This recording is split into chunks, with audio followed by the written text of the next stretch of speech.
Welcome আমাদের ভিডিওতে তোমাদের স্বাগত। পূর্বের কথা অনুযায়ী আজকে আমি আর পল্টু উপস্থিত হয়েছি তোমাদের সামনে ভূগোলের শর্ট কোশ্চেন নিয়ে। আজকে আমাদের আলোচনার বিষয় আঞ্চলিক, অর্থাৎ ক্লাস 10-এর আঞ্চলিক ভূগোলের প্রথম অধ্যায়। তো বেশি কথা না বাড়িয়ে সরাসরি ভিডিওতে ঢুকে যাচ্ছি। আর তোমাদের কাছে আমাদের যেটা বক্তব্য সেটা হচ্ছে, আমাদের ভিডিও যদি তোমাদের ভালো লেগে থাকে কিংবা আমাদের ভিডিও থেকে যদি তোমরা উপকৃত হও, তাহলে ভিডিওতে লাইক এবং একটি শেয়ার করো। আর চ্যানেল সাবস্ক্রাইব করে বেল বাটন প্রেস করে আমাদের পাশে থাকতে পারো সবার আগে ভিডিওর নোটিফিকেশন পাওয়ার জন্য। আর যদি তোমরা আমাদের ভিডিও ফেসবুকে দেখতে পাও, তাহলে ভিডিওতে লাইক এবং চ্যানেলটি ফলো করে দিও বা পেজটি ফলো করে দিও। তাহলে আমরা শুরু করছি আমাদের আজকের ভূগোলের শর্ট কোশ্চেনের পর্ব। তাহলে পল্টু, তুই তৈরি তো? হ্যাঁ স্যার, তৈরি আমি। আপনি জিজ্ঞাসা শুরু করুন। আমাদের প্রথম প্রশ্ন, ভারতের উচ্চতম শৃঙ্গের নাম কি?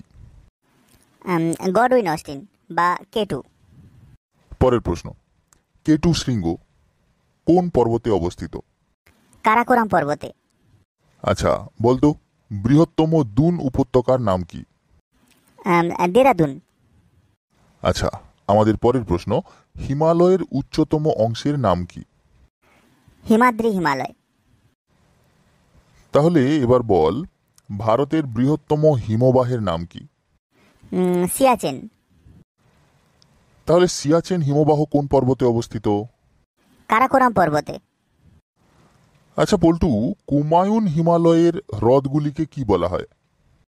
তাল বলা হয়। গুড। আমাদের পরের প্রশ্ন, জম্মু ও শ্রীনগর যুক্ত হয়েছে কোন গিরিপথ দ্বারা? বানিহাল বা জওহর গিরিপথ দ্বারা।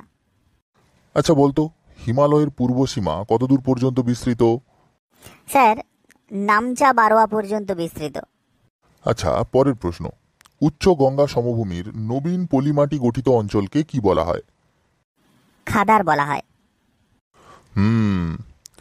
আচ্ছা, ভাঙ্গার অঞ্চল পাঞ্জাবে কি নামে পরিচিত?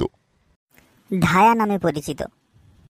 ভারতের মরুভূমির বেশিরভাগ অংশ কোন রাজ্যে অবস্থিত? রাজস্থানে অবস্থিত। আচ্ছা পল্টু, রাজস্থানের যে শুষ্ক হ্রদ থাকে তাকে কি বলে রে? ধান্দ বলে। Good, very good. আচ্ছা, থর মরুভূমির পশ্চিমে বৃক্ষহীন শুষ্ক অঞ্চলকে কি বলা হয়? মরুস্থলী বলে। আরাবল্লী কি জাতীয় পর্বতের উদাহরণ?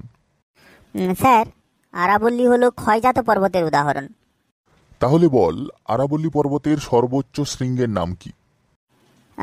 গুরু শিখর। দক্ষিণ ভারতের সর্বোচ্চ শৃঙ্গের নাম কি? আনাইমুদি। তাহলে বল দেখি, পশ্চিমঘাট পর্বতের সর্বোচ্চ শৃঙ্গের নাম কি? ভাবুল মালা। আচ্ছা, এবার বলতো, নীলগিরি ও পশ্চিমঘাট পর্বতের মাঝখানে যে ফাঁক তা কি নামে পরিচিত? পলঘাট নামে পরিচিত। আচ্ছা, কর্ণাটক মালভূমির ঢেউ খেলানো ভূভাগ কি নামে পরিচিত? মালনাদ নামে পরিচিত।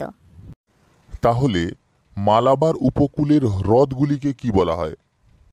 কয়াল বলে। পূর্বঘাট পর্বতের উচ্চতম শৃঙ্গের নাম কি? আরমাকোন্দা। আচ্ছা বল দেখি, আন্দামান ও নিকোবরের সর্বোচ্চ শৃঙ্গের নাম কি? স্যাডল পিক। আচ্ছা পল্টু, মালাবার উপকূল কোন রাজ্যে অবস্থিত রে? কেরালা রাজ্যে। আচ্ছা, তাহলে বল, উত্তর আন্দামান ও গ্রেট আন্দামান কিসের দ্বারা পৃথক হয়েছে? 10 ডিগ্রি চ্যানেলের দ্বারা। বাহ, খুব সুন্দর প্রিপারেশন নিয়েছিস। আচ্ছা এবার বল, হিমালয় কোন গ্রন্থি থেকে বিস্তৃত? পামির গ্রন্থি থেকে। হিমালয়ের আকৃতি কিসের মতো? ধনুকের মতো। দেরাদুন উপত্যকা কোন রাজ্যে অবস্থিত? উত্তরাখণ্ড। কাশ্মীর উপত্যকার কারেওয়া মৃত্তিকা কি চাষে উপযোগী? জাফরান চাষে। সিয়াচেন হিমবাহ ভারতের কোন রাজ্যে অবস্থিত? জম্মু ও কাশ্মীর রাজ্যে। আচ্ছা এবার বলতো, কাঞ্চনজঙ্ঘা শৃঙ্গ ভারতের কোন রাজ্যে অবস্থিত? সিকিম রাজ্যে। আচ্ছা, মেঘালয় মালভূমিকে কোন মালভূমির অংশ বলে মনে করা হয়? ছোটনাগপুর মালভূমির অংশ বলে মনে করা হয়। গঙ্গা ও যমুনার মধ্যবর্তী অংশকে কি বলে? দোয়াব বলে। মহারাষ্ট্র মালভূমি কি নামে পরিচিত? ডেকান ট্র্যাপ নামে পরিচিত। বন্ধুরা, এবার তোমাদের জন্য প্রশ্ন। প্রথম 3 জন উত্তরদাতার নাম আমরা পরের ভিডিওতে প্রাপ্তি স্বীকার করব। আজকের প্রশ্ন, বিন্ধ্য ও সাতপুরা পর্বতের মাঝে কোন নদী অবস্থিত? উত্তর ঝটপট কমেন্ট করে আমাদের জানাও। কিরে বল্টু, কি মনে হয় বন্ধুরা উত্তর দেবে? কি জানি স্যার, আগের প্রশ্নগুলোর তো উত্তর কেউই দেয়নি। তবু বন্ধুদের উদ্দেশ্যে প্রশ্ন করলাম, দেখি যদি কেউ উত্তর দেয় কমেন্ট করে। ঠিক আছে, আমাদের পরের প্রশ্ন, চিল্কা কোন উপকূলে অবস্থিত?